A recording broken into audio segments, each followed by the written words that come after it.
Assalamualaikum warahmatullahi wabarakatuh. Alhamdulillah wahdah wassalatu wassalamu ala rasulillah. Allahumma salli ala nabil hashimi Muhammadin wa ala alihi wasallim tasliman. Bapak ibu ikhwan akhwat saudara yang berbahagia, sebagian ikhwan kita ada yang bertanya ya tentang zikir jahar jamaah. Bagaimana kalau kurang dari 165 atau sebaliknya ya berlebih dari 165?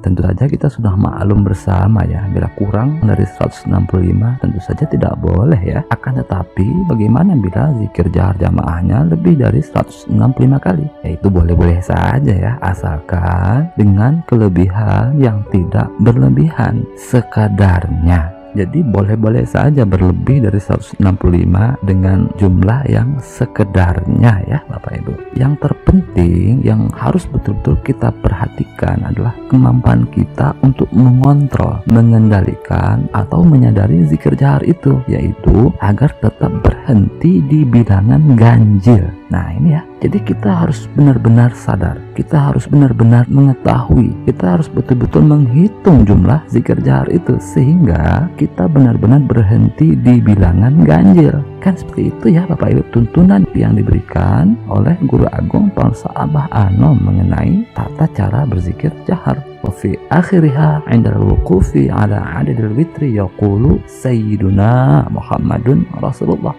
Jadi ketika kita berhenti zikir jahar itu di bilangan ganjil. Ada dua tempat Guru Agung Pangsa Abah Anom menjelaskan ini di dalam Miftahus Sudur, bahwa kita harus berhenti di dalam zikir jahar itu di bilangan ganjil, yaitu di pasal 2 ya, fi bayani kaifiyati zikir jahar, dan setelah pasal 4 yaitu dalam judul babun fi bayanil kaifiyah al-yaumiyah wa khatam al-qadiriyah.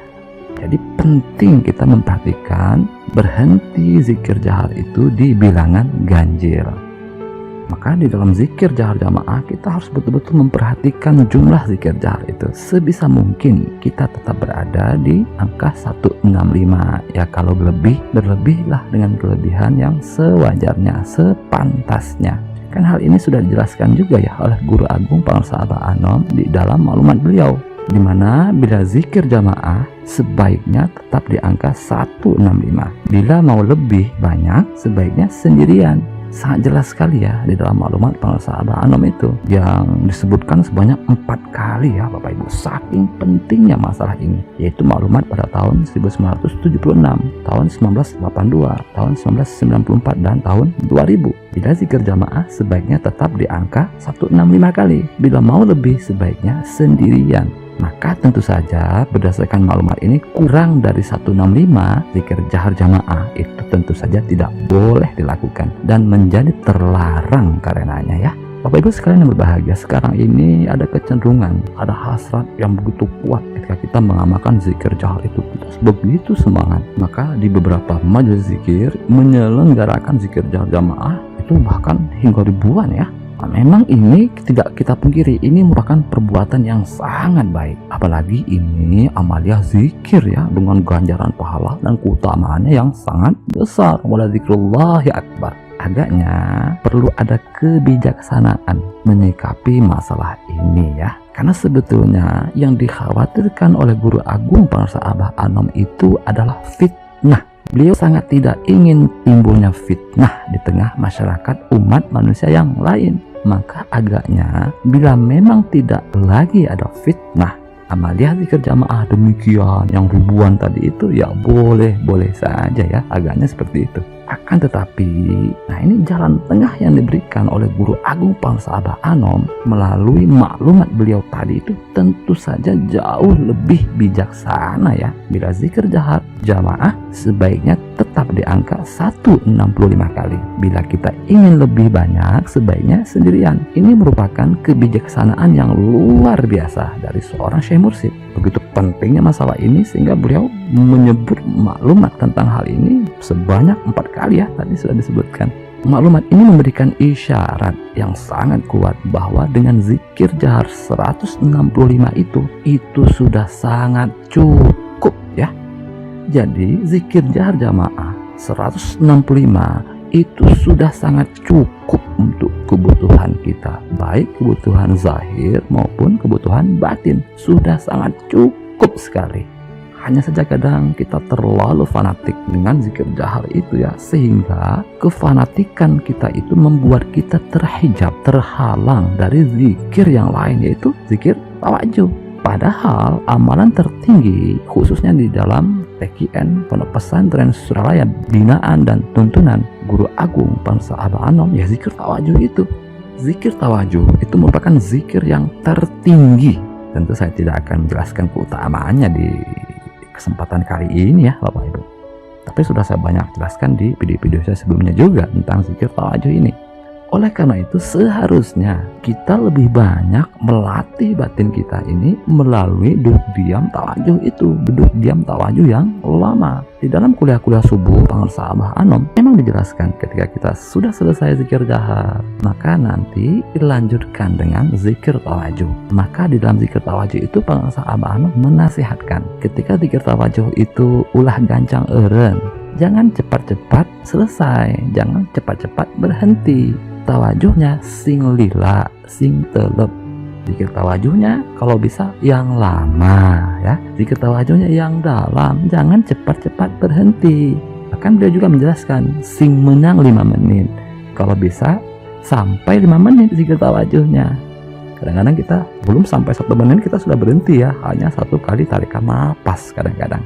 Nah, padahal beliau menasihatkan kalau bisa kita sampailah 5 menit ya di dalam duduk diam tawajuh itu.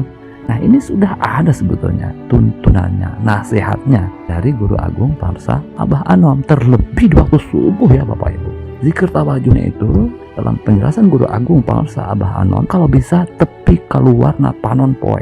Artinya hingga terbit matahari atau hingga masuk waktu isyraq. Jadi setelah zikir jahar maka kemudian dilanjutkan dengan duduk diam tawajuh sampai panon poe, keluarna panon poe sampai waktu isyraq. Ada tuntunan ini dari Guru Agung Pangarsa Abah Anom di dalam kuliah beliau. Jadi Bapak Ibu sekalian, yang seharusnya lebih banyak kita rutinkan, yang seharusnya lebih banyak kita perbanyak itu adalah zikir tawajuh ini. Kita harus sering melatih batin kita di dalam duduk diam tawajuh yang lama, kalau bisa 1 jam ya sekali duduk tawajuh, sebagaimana saran Guru Agung Pangarsa Abah Anom itu. Kenapa kita harus sering-sering latihan duduk diam tawajuh? Yaitu agar kita tahu dengan haqqul yakin betapa lemahnya zikir hobi kita itu ya, betapa rendahnya kesadaran zikir kita itu. Kalau kita tidak pernah latihan, ya nanti kita tidak tahu ya bagaimana keadaan batin kita itu. Kan kita bisa kaji diri ya di dalam duduk diam tawajuh itu. Bila di dalam duduk diam tawajuh yang lama itu saja begitu susah kita untuk fokus, begitu susah kita untuk zikir hobi, pikiran kita ke sana kemari. Lalu bagaimana dengan kehidupan kita sehari-hari? Maka tentu saja lebih susah lagi untuk merasakan hobi. Kadang-kadang kita merasa sudah berhobi, ketika duduk diam tawajuh kita tidak bisa menghidupkan hobi, kita susah sekali fokus pada hobi. Maka bagaimana di dalam kehidupan yang lain? Duduk diam tawajuh saja kita susah menghidupkan hobi, bagaimana di dalam kehidupan yang lain, ketika kita bergaul, ketika kita belajar, ketika kita di kamar mandi dan lain sebagainya. Tentu lebih susah bagi kita untuk menghidupkan atau merasakan atau menyadari hobi kita itu. Karena itu bila kita memahami dan mendalami kuliah-kuliah yang disampaikan secara langsung oleh Guru Agung Pangarsa Abah Anom di dalam kuliah subuh beliau itu, memang zikir itu harus diamalkan dengan sebanyak-banyaknya ya. Namun zikir yang sebanyak-banyaknya ini ada 2 perspektif. Yang pertama perspektif kuantitas, jumlah, angka. Yang kedua adalah perspektif kualitas. Zikir yang banyak perspektif kuantitas, jumlah atau bilangan atau angka, itulah yang kita kenal dengan zikir jahar. Ini zikir yang banyak perspektif kuantitas, jumlah. Maka semakin banyak bilangan zikir jahar, semakin banyaklah kuantitas zikir jahar itu. Jadi memang zikir jahar itu ditakdirkan untuk dihitung. Maka kita harus tahu hitungannya dan nanti kita berhenti di angka yang ganjil. Walaupun zikir jahar itu tidak dihitung, saya pengen zikir yang banyak, tapi katanya tidak dihitung. Tetapi tetap saja, walaupun zikir jahar itu tidak dihitung, dia termasuk zikir yang banyak, tapi perspektif kuantitas. Hanya saja yang satu dihitung, yang satu tidak dihitung. Kalau kita paham kerja pikiran bawah sadar, maka dihitung atau tidak dihitung itu sama saja. Kemudian di samping perspektif kuantitas zikir jahar tadi, ada zikir lain yang zikir yang banyak juga, tapi perspektifnya perspektif kualitas. Nah, itulah zikir tawajuh itu ya Bapak Ibu. Zikir tawajuh sama sekali tidak ada bilangan, tidak ada angkanya. Memang tidak ada kebolehan itu dari Guru Agung Palang Sabano. Memang tidak dihitung zikir tawajuh itu. Zikir tawajuh itu tidak mengejar kuantitas, tetapi mengejar kualitas. Kualitas yang ingin diperoleh dari zikir tawajuh bukan banyaknya bilangan, tetapi seberapa kuat tetapnya, seberapa besar ajek panceknya. Dengan kata lain, bila zikir tawajuhnya semakin fokus, semakin hudur, semakin kita mampu menyadari zikir tawajuh, maka semakin berkualitas pula zikirnya, semakin banyak zikirnya, semakin besar nilainya.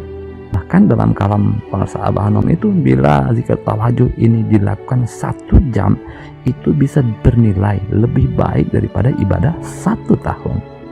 Kemudian hadis yang kedua, 1 jam tawajuh bisa lebih baik nilainya dari ibadah 70 tahun. Dalam hadis ketiga, 1 jam tawajuh lebih baik daripada ibadah 1000 tahun. Nah, ini sudah ada penjelasannya dari Guru Agung Palaksa Abah Anom ya Bapak Ibu. Jadi ini zikir yang banyak, tapi perspektif kualitas, makin fokus, makin ajak panjang, maka semakin besar nilainya. Baik Bapak Ibu sekalian, itu saja yang dapat kita pelajari pada kesempatan kali ini. Semoga ada hikmahnya untuk kita semuanya. Allahumma sholli ala nabil hashimi Muhammadin wa ala alihi wa sallim tasliman. Allahumma sholli wa sallim wa barik alaihi. Wassalamualaikum warahmatullahi wabarakatuh.